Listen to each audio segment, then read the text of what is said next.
Umakyat ang babae sa isang hot air balloon. Pag-akyat, nabutasan niya ito, nawalan ng hangin ang hot air balloon. Dama pa ang babae, kinuha ang kutsilyo, pero pagkatapos, siya ay nawalan ng malay. Dahan-daang bumaba ang hot air balloon. Nadudulas na rin ang katawan niya. Dahil sa yelo, mahuhulog na nga siya, mabuti at nagising. Pero ano pang magagawa niya? Pagkagising niya ulit, nakita niyang nasa ere pa siya. Hindi siya nahulog, hinigpitan ang kapit. Pero di nagtagal, naging madulas na rin ang lubid.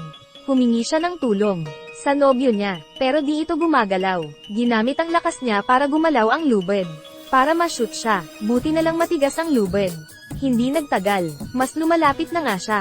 Malapit na sana, sumipa siya ng malakas. Nakaligtas siya dahil dito, napatingin sa nobyo niya. Nagalit siya, gusto niya itong bumbugin. Pagpasok niya, saka lang napansin, hindi na kinaya ng nobyo ang lamig.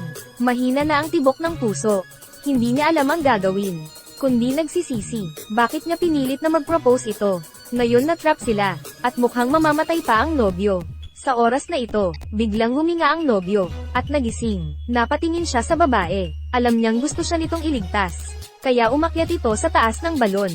Umulan din ng snow, para bang para sa kanilang dalawa. Pero biglang natuklasan, dapat nasa ere lang ang mga snow. Paano ito nangyari? Pagtingin ay mabilis pala ang kanilang pagbagsak. Siguradong ikamamatay nila ito. Nagmadali silang dalawa. Itinapon lahat sa lupa, pati na ang coat na suot. Pero kahit ganon, mabilis pa rin ang kanilang pagbaba. Sa oras na ito, nagsimula ring tumulo ang gas sa hot air balloon. Kinuha ng lalaki ang kutsilyo. Umakyat sila sa bakal, at pinutol ang lubid. Gamit ang huling lubid, bumagsak na nga ang basket. Pero bumababa pa rin ang balon. Pag magpatuloy ito, hindi pa rin sila ligtas. Sa kritikal na sandali, tumayo siya sa taas, handa nang tumalon, para mabawasan ang bigat, para mabuhay ang nobyo. Pero sila ay magkapares. Hindi siya papayag na mawala ang babae. Napatingin ang lalaki, umiikot, parang may naisip. Sinabihan ng babae na kumapit sa lubid. Kinuha ang kutsilyo, pinutol ng paisa-isa ang lubid. Sa sumunod na segundo, ang hot air balloon ay naging parachute. Unti-unting bumabagsak, nakaramdam ng pagkabalisa ang dalawa. Parang may tinik sa lalamunan. Ngunit hindi pa talaga neresolba. Dahil hindi ito bumabagal, sumabay sila sa balon. Sa pagpasok nito sa gubat, nahulog ang lalaki dahil di siya nakakapit ng maayos. Ang babae naman ay di rin okay. Nang mawala ang mga puno, dinala siya ng balon, at bumagsak. Di na siya nakapag-isip pa. Para siyang manika na hinampes sa lupa.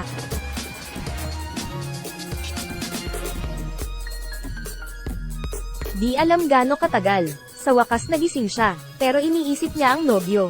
Nagpanik siya, sumigaw at tinawag ito. Buti na lang at buhay pa ang nobyo. Matapos marinig ang isa't isa, hindi na sila mapaghihiwalay pa.